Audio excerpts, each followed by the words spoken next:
Selamat pagi Bapak Ibu dan saudara-saudaraku, salam sejahtera bagi kita sekalian. Harapan dan doa saya kita semua sudah bangun pada pagi hari ini dengan sehat, selalu semangat dalam anugerah Tuhan kita Yesus Kristus. Senang sekali kita berjumpa kembali pada pagi ini sebelum kita beraktivitas. Kita di acara Renungan Pagi edisi 21 September 2022. Semoga Tuhan menolong kita dan Roh Kudus-Nya memimpin kita untuk membaca Amsal pasal 6 ayat 27 sampai 29 agar menjadi panduan kita untuk berjalan di hari ini. Amsal 6 ayat 27 sampai 29 demikian. Dapatkah orang membawa api dalam gelembung baju dengan tidak terbakar pakaiannya? Atau dapatkah orang berjalan di atas bara dengan tidak hangus kakinya? Demikian juga orang yang menghampiri istri sesamanya, tiada seorang pun yang menjamahnya luput dari hukuman. Malunya seumur hidup. Saudara-saudaraku, kitab Amsal adalah kitab yang berisi nasihat praktis umat Tuhan sebagai umat yang kudus di hadapan Tuhan untuk menjaga kelakuan hidupnya. Salah satu realita kehidupan manusia yang rapuh dipaparkan dalam teks yang kita baca pagi ini, bahwa semua manusia tak selalu kuat dan mampu berdiri di atas kekuatan imannya dalam segala aspek hidupnya. Salah satu yang gamblang diungkapkan manusia mudah tergoda dalam dosa perzinahan, yang sering tak berpikir panjang akan akibat-akibat yang dialaminya karena perbuatan tersebut. Godaan seksual dapat melanda semua orang tanpa kecuali. Tua muda, kaya miskin, laki perempuan, cakep jelek, gemuk, langsing, tinggi pendek, rohaniwan, awam, orang berpendidikan, tak berpendidikan, dan seterusnya. Kita semua rentan dengan godaan seksual ini. Maka jangan ada orang yang sombong dan merasa kita tak akan mungkin jatuh. Semua manusia tidak imun atau tidak kebal dari godaan ini. Mungkin sekarang ada yang bilang tidak. Ya, mungkin belum. Tapi in some way, ada saatnya setiap orang menghadapi godaan ini. 3 ayat yang kita baca adalah realita kehidupan yang dapat menyerang siapa saja. Betapa manusia yang mudah tergoda dalam dosa perzinahan, yang sering tak berpikir panjang akan akibat-akibat yang dialaminya karena perbuatan tersebut. Daya tarik godaan seksual sering meninabobokan manusia yang tidak berakal budi, yang hanya mencari kenikmatan lahirnya walaupun hanya bersifat sesaat. Perzinahan seperti membawa gelembung api di dalam baju. Ini merupakan kiasan bahwa keburukan itu tidak dapat ditutupi, bahwa satu saat cepat atau lambat akan terlihat, satu saat akan membakar, memberi dampak terburuk dalam kehidupan bagi orang yang sedang berjalan di atas api. Nikmat sesaat, malu selamanya. Kesan dan cerita di balik tindakan itu akan membekas dalam semua ingatan para pelaku atau orang-orang di sekitarnya. Akibat melakukan perbuatan zina, secara fisik tubuhnya akan mengalami kerusakan, dan secara psikologis akan menjadi bahan cemoohan masyarakat. Dan malunya pun tak akan dapat terhapuskan. Betapa merugikan dosa perzinahan bagi orang yang melakukannya. Kadang bermula dari iseng, lalu menjadi serius, apalagi jika ada diselingi konflik-konflik yang memperparah suatu hubungan dan menimbulkan masalah lain dalam keluarga. Saudara-saudaraku, zaman yang kita hidupi sekarang, perselingkuhan, perzinahan bisa bermula dari sekedar chat di media sosial. Bisa melalui WA, Facebook, Instagram, yang kemungkinan orang lain tak mengetahuinya. Tanpa sadar, semakin sering berkomunikasi, makin dalam melibatkan hubungan emosi satu dengan yang lainnya. Akhirnya tak terelakkan semakin kuat. Dan kalau sudah demikian, saudara sekalian, iblis sudah mendapat kesempatan besar untuk menggiring kepada kejatuhan perzinahan.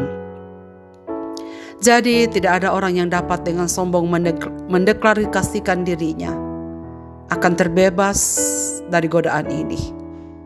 Kalaupun ada, hendaklah ia berhati-hati dengan memegang teguh ucapannya. Apalagi jika seorang itu adalah pejabat publik seorang yang disukai di lingkungannya, terutama orang-orang yang punya sikap hangat pada orang lain. Pesona, pandai, rupawan, dan seterusnya. Entah dia sebagai seorang bos di perusahaan, entah seorang pelayan, rohaniwan, entah seorang pemimpin yang berkarisma yang menyenangkan banyak orang. Maka tak heran saudara sekalian, kadang-kadang kita mendengar berita justru orang-orang yang sepantasnya menjadi panutan justru menjadi cemooh oleh karena perbuatan perselingkuhan atau perzinahan. Bahkan orang yang biasa-biasa pun juga bisa jatuh. Saudara, jangan pongah dengan merasa kita pasti bisa lepas dari godaan ini. Jangan merasa bakal tak tersentuh. Selalu ada kemungkinan godaan dari lawan jenis atau bahkan sejenis untuk jatuh dalam dosa ini. Itulah sebabnya saudara sekalian, jauh sebelumnya Tuhan sudah memperingatkan kita melalui 10 hukum, dan salah satunya pada hukum ke-7, jangan berzina. Bagaimana sikap bertahan menghadapi godaan perzinahan? Sesungguhnya kita sendiri tak akan mampu menghadapi melawan godaan tersebut. Karena kedagingan kita lemah. Kita pernah mengalami masa-masa jatuh cinta kepada seseorang, dan gelarannya tidak terbayangkan begitu kuat. Lalu bagaimana caranya menghadapi godaan itu? Penulis Amsal menasihatkan agar kita memelihara hikmat dan menyimpannya dalam hati. Hikmat akan memimpin dan menjaga langkah kita serta melindungi kita dari godaan perzinahan. Betapapun dahsyat dan manisnya godaan di sekeliling kita, apabila hikmat melalui Roh Kudus yang memimpin pikiran dan hati kita, maka segala pikiran dan pertimbangan yang tak berakal budi tidak akan mendominasi kehidupan kita. Karena itu saudara-saudaraku, mari waspada. Tetaplah berdoa, mohon perlindungan Tuhan, agar kita tidak mudah terjatuh dari godaan ini dan menanggung malu seumur hidup. Marilah kita berdoa. Bapa di sorga, terima kasih banyak untuk firman-Mu pada pagi hari ini. Kami bersyukur telah membuka mata kami. Dan Tuhan berikan kami anugerah yang baru menjalani kehidupan kami selanjutnya. Kami bersyukur untuk nasihat firman-Mu pada pagi ini, yang mengingatkan kami supaya kami belajar untuk waspada. Kami bukanlah manusia yang imun terhadap dosa perselingkuhan atau perzinahan. Sekalipun kami merasa bahwa hal itu dapat disembunyikan. Terima kasih karena firman-Mu mengingatkan kami. Akibat dampak akan terjadi bagi kami. Dan tak seorang pun dapat mengelakkan semuanya ini. Cepat atau lambat, penderitaan, segala aspek hidup akan melanda kami. Karena itu Tuhan, firman-Mu yang menegur kami pagi ini, biarlah kami taruh di dalam hati kami dan kami jadikan sebagai kewaspadaan untuk saat-saat yang akan datang. Berkati segenap pendengar renungan pagi ini dimanapun mereka berada. Biarlah firman-Mu ini menjadi pegangan kami, agar kami tetap memelihara hikmat di dalam kesetiaan, agar kami dipimpinnya untuk tetap hidup di hadapan Tuhan, menjaga kekudusan hidup kami sebagai anak-anak-Mu.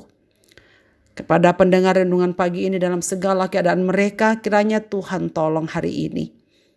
Yang sakit Tuhan sembuhkan, yang berduka Tuhan hiburkan, yang mengalami berbagai-bagai konflik dan persoalan dalam rumah tangga, Tuhan kasihanilah mereka, supaya mereka tetap berjuang, hidup mempertahankan anugerah Tuhan dalam rumah tangga mereka. Kami doakan supaya Tuhan mengampuni semua orang-orang yang pernah terjatuh di dalam dosa seks, dosa perzinahan ataupun perselingkuhan. Segenap pendengar renungan pagi ini dimanapun mereka berada, kiranya pagi hari ini kami dibaharui oleh sabda-Mu ini. Ke dalam tangan kasih-Mu ya Bapa, kami serahkan hidup kami dalam beraktivitas hari ini, agar kami semua dikuatkan dan diteguhkan berjalan bersama-Mu. Ini hidup kami Bapa, kami taruhkan dalam tangan-Mu. Dalam Kristus Tuhan kami berdoa. Amin. Selamat beraktivitas Bapak, Ibu, dan saudara-saudaraku. Tuhan Yesus memberkati kita sekalian.